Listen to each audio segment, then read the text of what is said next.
जय श्री राधा कृष्ण। हरि वल्लभ भक्तों में अभी तक हमने श्री हनुमान जी के बारे में कल देखा। आज जो आते हैं श्री हरि वल्लभ भगवान के प्रिय भक्तों में आते हैं श्री जाम्बवान जी। वृक्षराज जो जाम्बवान जी हैं वो श्री ब्रह्मा जी के अंशावतार हैं।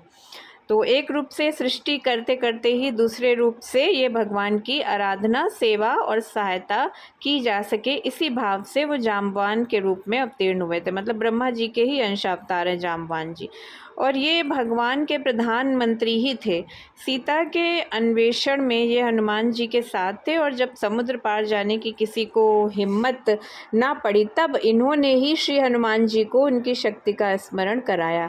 भगवान राम के चरणों में इनका इतना प्रेम था कि इनके अयोध्या पहुंचने पर इन्होंने वहां से अपने घर जाना अस्वीकार कर दिया और हठ किया कि मैं आपके चरणों को छोड़कर कहीं नहीं जाऊंगा।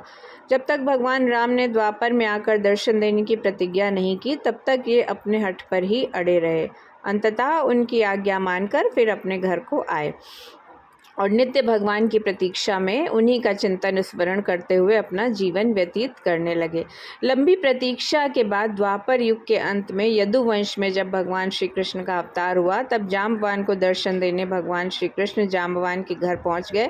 जाम्बवान ने अपने इष्ट देव को पहचान कर साष्टांग नमस्कार करके स्तुति की, षोडशोपचार पूजा की और उपहार स्वरूप स्यमंतक मणि के साथ अपनी कन्या जाम्बवती उन्हें समर्पित की। इस प्रकार अपने जीवन को भगवान के चरणों में चढ़ाकर जीवन का सच्चा लाभ लिया। तो हरि वल्लभ भक्तों में श्री जाम्बवान जी भक्तों की श्रेणी में आते हैं। ये श्री ब्रह्मा जी के ये अंशावतार हैं। जिस प्रकार से श्री हनुमान जी रुद्रावतार हैं, श्री शंकर जी के अवतार हैं हनुमान जी, उसी प्रकार जाम्बवान जी श्री ब्रह्मा जी के अंशावतार कहे गए हैं। जो भगवान की पृथ्वी पर जब भगवान ने मनुष्य रूप धारण किया, अवतार लिया, तो वो श्री ब्रह्मा जी के अंशावतार के रूप में जाम्बवान जी धरती पर प्रकट हुए। जय श्री राधा कृष्ण।